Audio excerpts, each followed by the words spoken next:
Good evening, professionals. Today, we are going to continue with our Corporate Law webinar series, part 6, series 6, where we started with Companies Formation Scheme, CFSS and LP Settlement Scheme during the first chapter. And last week, we discussed detail about Companies Amendment Bill 2020.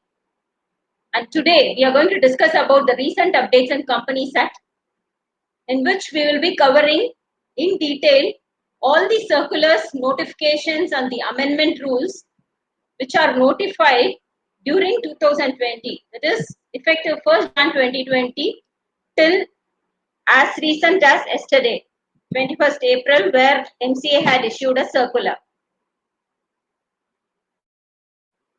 So my sincere thanks to Mr. Sundarajan for this detailed presentation. These are various legends used in today's presentation, friends. Hope I am audible to all of you, friends.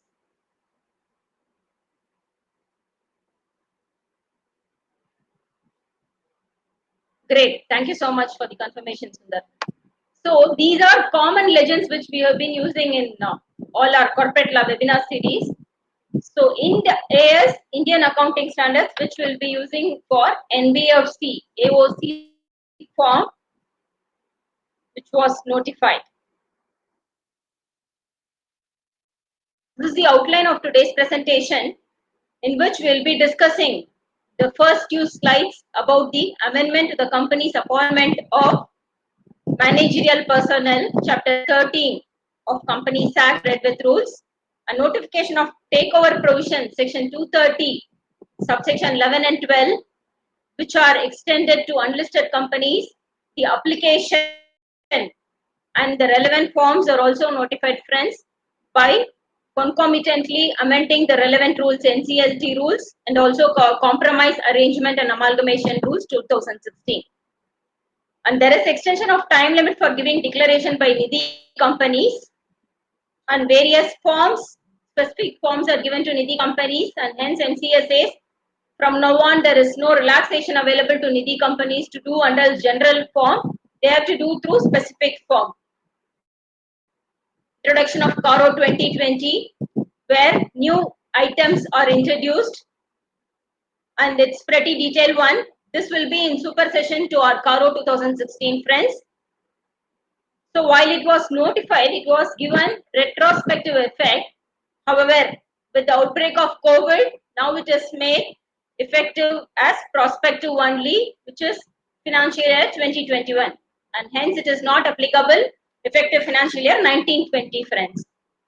And there is standard operating procedure given to registrars to deal with certain proceedings. More, a welcome move to independent directors and non-executive directors, and hence their liability will be restricted only to the scope as specified under 149 subsection 12, friends. So we'll be dealing with section 149(12) and what are the necessary standard operating procedures for registrar to deal with, and when they have to deal with certain proceedings against independent directors and non-executive directors, more importantly who are non-promoters or non-KMPs. So this is more in light of your officers and default, friends. Special measures announced by MCA with the outbreak of COVID-19. So there are various measures, various relaxations provided. So we'll be seeing in detail what are those specific measures given. Of course, there is a significant welcome move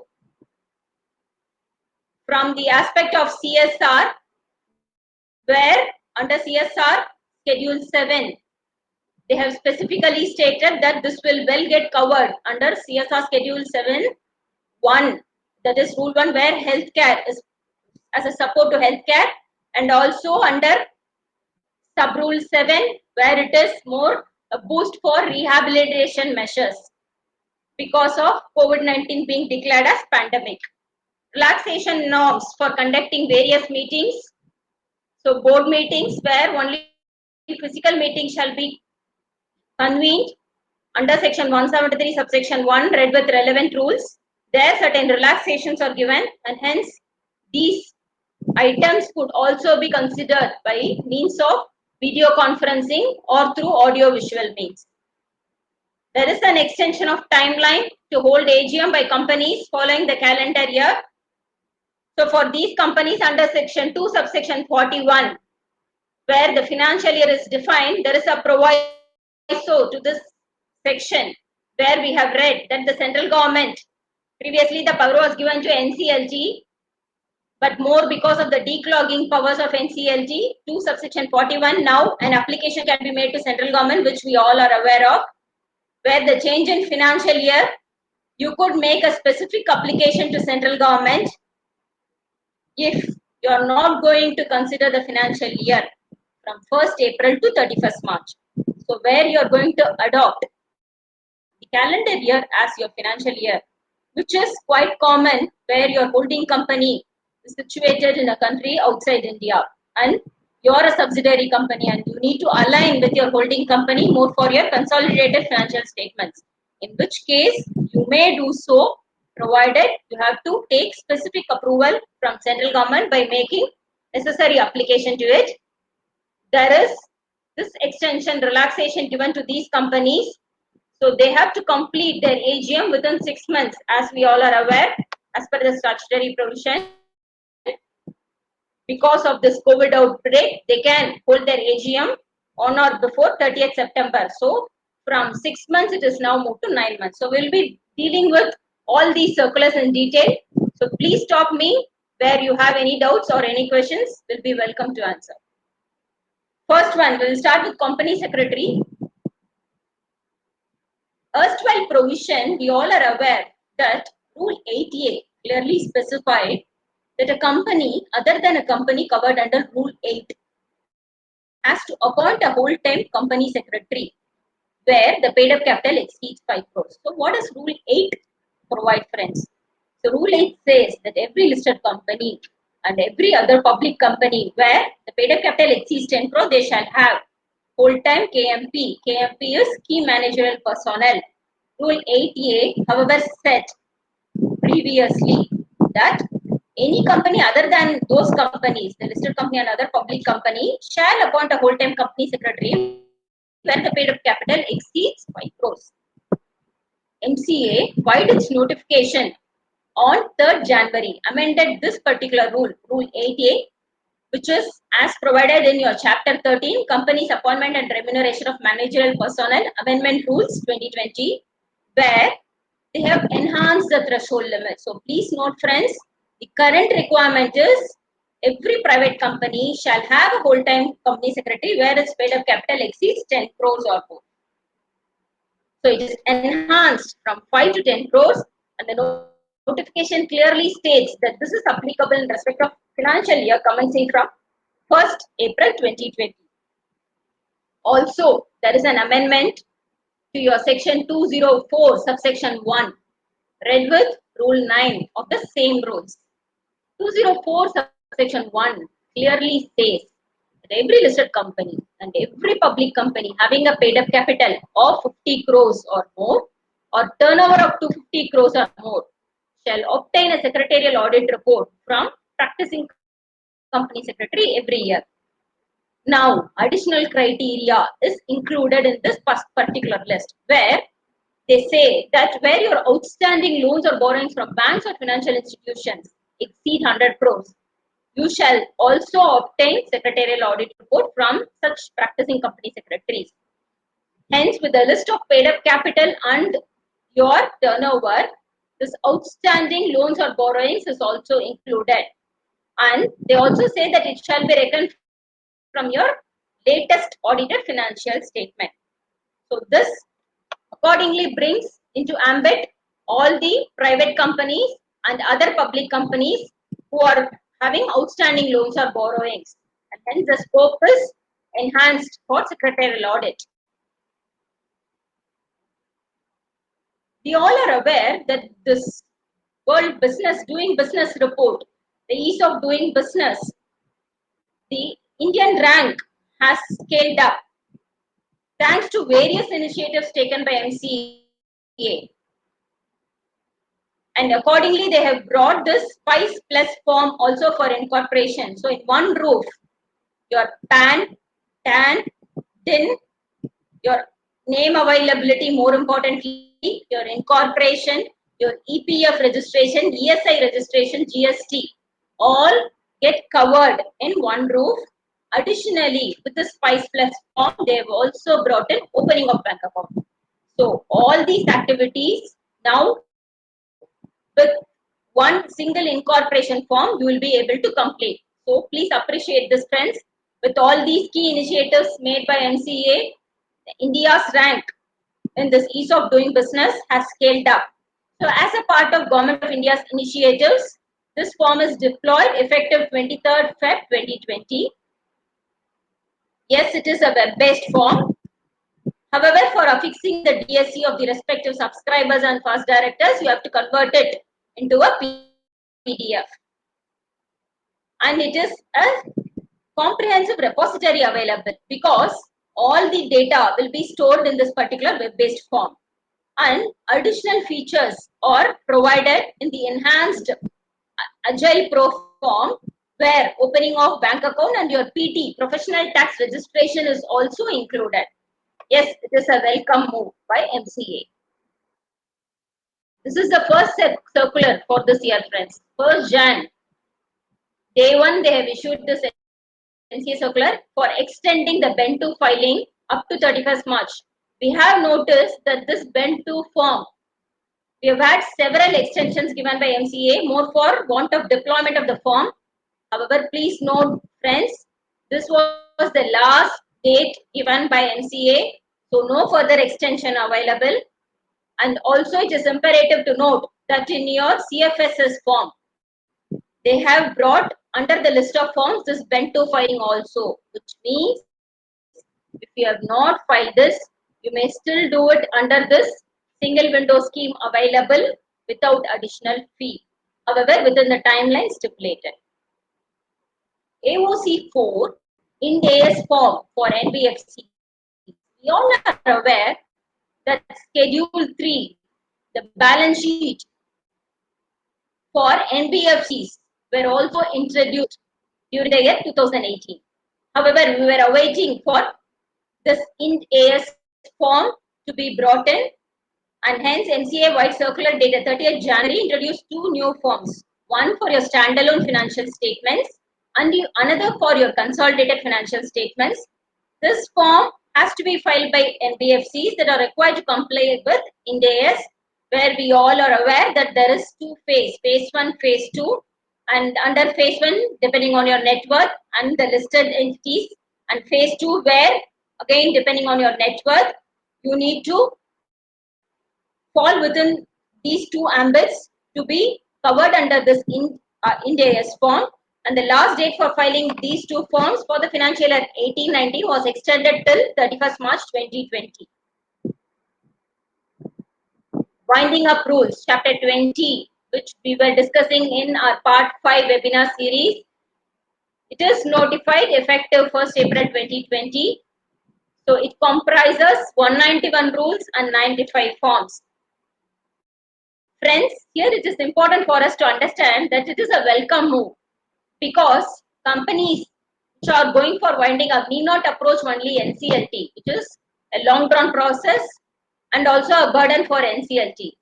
Here, there is this particular simple route of winding up also available for those companies depending on the threshold again. So where there is book value of less than 1 crore, so all those criteria, if it is getting attracted, then these companies can go for winding up by making application to central government, and hence this reduces the burden of NCLT. Please note this, friends. Hence, this rule is going to be certainly a blessing for all small companies. Filing of forms by IPs, insolvency professionals under IBC. MCA has clarified by two circulars issued during this 4-month period that IPs, resolution professionals, liquidators, shall immediately after they are recognized to be so appointed for winding up, approving this appointment by the tribunal, which in this case is NCLT, do the filing in form INC 28. Once the form is approved by ROC, the necessary master data of these companies will also get updated, saying that they are in the CIRP, Corporate Insolvency Resolution Process. Hence, there is a movement from active company to CIRP stage. And post approval, these IPs will be allowed to do all the mandatory filings which they are required to do after this winding up process is initiated by choosing the designation as CEOs of the company.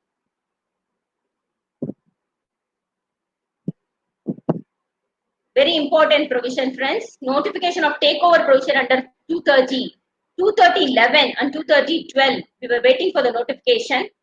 So it is notified effective 3rd Feb 2020, where application for making takeover in terms of 230.11 and application to tribunal if you are aggrieved with respect to any companies. Very important to know that other than listed companies. Why other than listed companies, friends? Because SEBI takeover regulation will certainly be regulated by all these listed companies. So 230.11 and 12 are notified, and concomitantly you have the NCLT rules and the company's compromise arrangement and amalgamation rules 2016 also amended to that effect.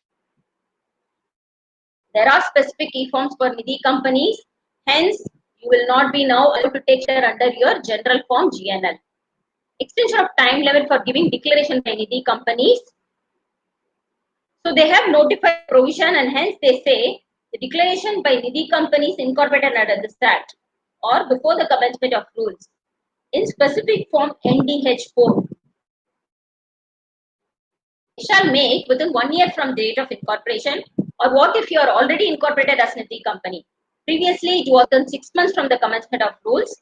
Now by this notification they have extended this period from 6 months to 9 months. Caro 2020 is notified effective 25th Feb 2020. It is far more detailed, friends, because as many as 21 broad items are introduced. This Caro itself will require a separate session altogether. So today we will see what are the key elements of this particular amendment. It requires auditors to make additional disclosures with respect to cash losses, loan defaults, resignation, etc. Previously, it was with retrospective effect. However, MCA, wide its order dated 24th March, amended this effective date as was 1st April 2020, making it prospective, which is beneficial to all. This is a blessing to independent directors and NEDs, friends, because 149, which deals with independent directors appointment qualification, subsection 12 clearly says that liability of these IDs or NEDs who are not KMPs or promoters will be only for act or omission which is occurring with their consent or connivance or knowledge, and for which if they have not acted diligently. So these three criteria are very important for you to invoke the liability with respect to your IDs or NEDs. And MCA hence has clarified with regard to this liability by its circular dated 2nd March. So unnecessarily you shall not have civil or criminal proceedings initiated against such IDs or NEDs unless there is a sufficient evidence, and SOP with regard to this as issued by MCA shall be followed by the registrar before initiating such proceeding against these directors. A very welcome move from MCA. It states that for all ongoing cases also the registrar shall determine the nature of default and ascertain the officers in default basis the documents like whatever DIR 11, 12 and the necessary proceedings in which they have participated in the board and general meetings, recording their knowledge or consent or connivance with regard to any such default, whether there is an occurrence knowingly by these parties. So in which case only they will be held liable. So if there is any doubt with regard to any liability, they may certainly take necessary guidance from MCA through the Director General of Office concerned. There are various measures with the outbreak of COVID-19. So we have been noticing that MCA, SEBI, all the tribunals, various authorities, the government, with the government's initiative, they have come out with several measures due to the outbreak of COVID. MCA is no exception to this, friends. So the mandatory requirement for holding meetings of the board, we all know that the gap shall not be more than 120 days. Now they have extended this by a period of 60 days till next 2 quarters, that is till 30th September 2020. And Schedule 4 of Companies Act deals with the code of conduct for independent directors. So you have to read this along with section 149. So where it clearly states that there shall be a separate meeting of independent directors conducted every year. Why?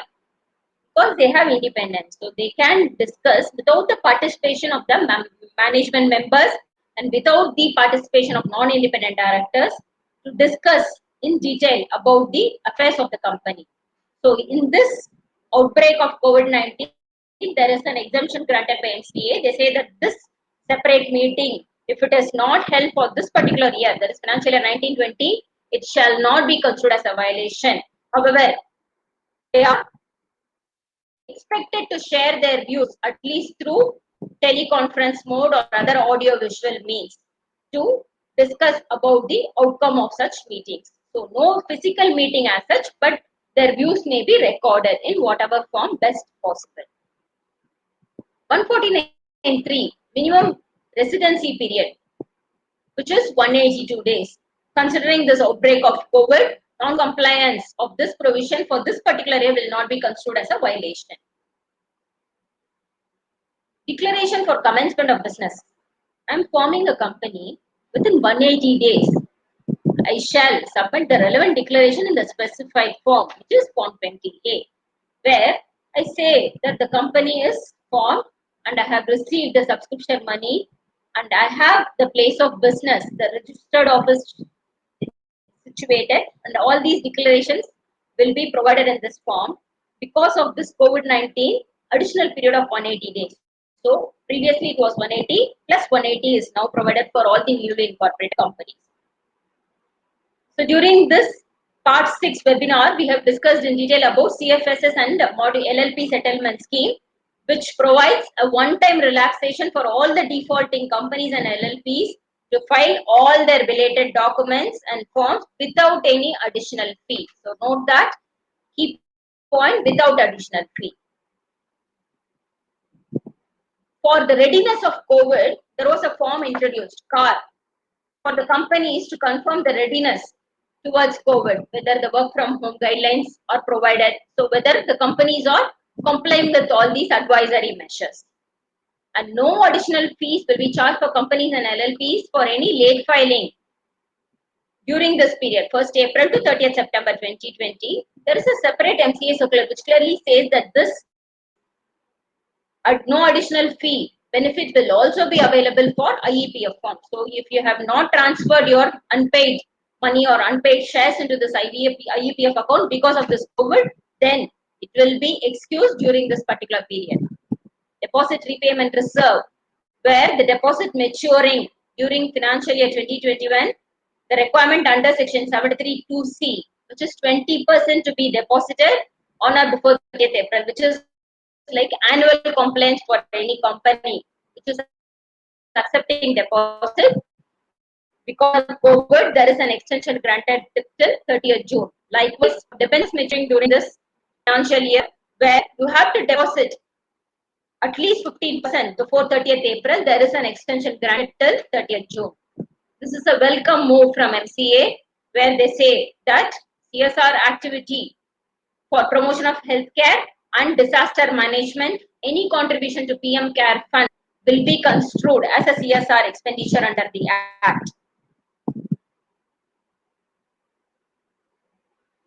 Lot of questions and representations were made to MCA regarding this particular CSR clarification, and hence MCA came out with FAQ on CSR expenditure, where it clearly stated that PM CARE Fund, any amount that you contribute to PM Relief Fund, yes, it will qualify as CSR.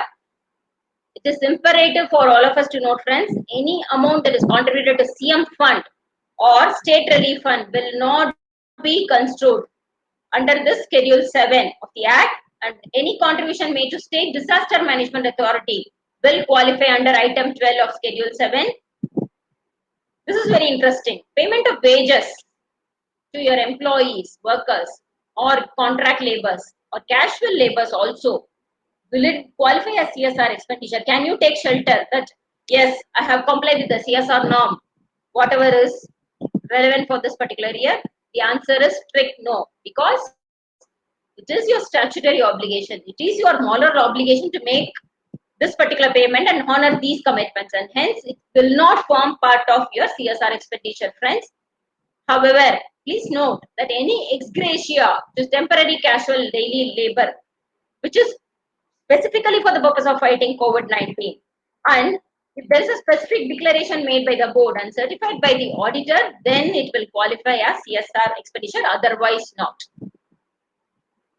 Relaxation norms for conducting physical board meetings. We all are aware that section 173 subsection 1 read with rule clearly says that when you are going to approve your financials or board's report or prospectus, these are significant matters, which also includes audit committee considering the financial statements, consolidated financial statements, and also your approval for amalgamation, merger, demerger. You cannot approve such decisions by VC, which is video conferencing, or OBAC, which is other audio visual means. However, with the outbreak of COVID-19, Rule 4, which relates to your company meetings of board and its powers rules, is amended, where it clearly says that you may provide such option of participating through VC or OAVM, other audio visual means, for these matters as well. So MCA filed its notification on 19th March by way of amendment to these rules, relax this particular provision, and hence these matters could also be conducted by the board through audio-visual means. However, please note, friends, this relaxation is only available during this period. That is, from the period commencing on 19th March 2020 and ending on 30th June 2020, and not subsequently. Similarly, for general meeting also, there is a relaxation when we all are aware section 108, which deals with voting through electronic means, is applicable for listed companies, also for every other company where the number of members exceeds 1,000.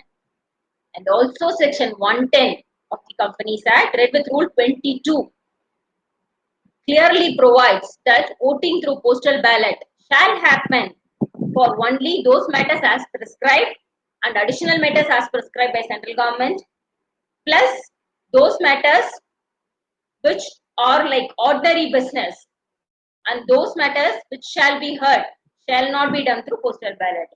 However, in the light of this COVID outbreak, all other companies which are not falling within this section 108, 110 and read with relevant rules, they are allowed to conduct EGM through video conferencing and other audio visual means by following the set of procedures which are clearly laid out in 8th April circular, along with the clarification issued on 13th April, where they clearly say that the postal delivery facilities are not available, and hence even if you send it through email, it is fine, and all these set of procedures shall be complied with by the companies. And ICSI also came out with a clarification stating that with regard to your SS1 and SS2 on conducting board and general meetings, this relevant provision shall automatically apply to the secretarial standards, and hence you will not be deemed to violate those provisions under section 118 of the Companies Act, where you are required to strictly comply with these provisions for conducting board and general meetings. The last slide, with this we will conclude all the recent updates, friends. Please stop me if you have any doubts before we conclude. So, extension of timeline for holding AGM by companies following the calendar year. Companies which follow the calendar year as financial year, which is ending 31st December, are granted additional 3 months relaxation from holding AGM. So, such companies which are required to hold AGM on or before 30th June are now having additional timeline given up to 30th September 2020. However, this is not for first AGM, because we all know that for first AGM, even otherwise, you have this benefit of 9 months from the end of the financial year. For all other companies where your financial year ending is 31st December 19. So during the beginning of this presentation, we all discussed that for subsidiary companies where the holding company is situated outside India, more to have their financials aligned with their holding company's financials or JV's financials, and more for consolidation purpose, they may have their financial year end as 31st December, subject to approval from central government, in which case there is a benefit given of additional 3 months considering this COVID outbreak.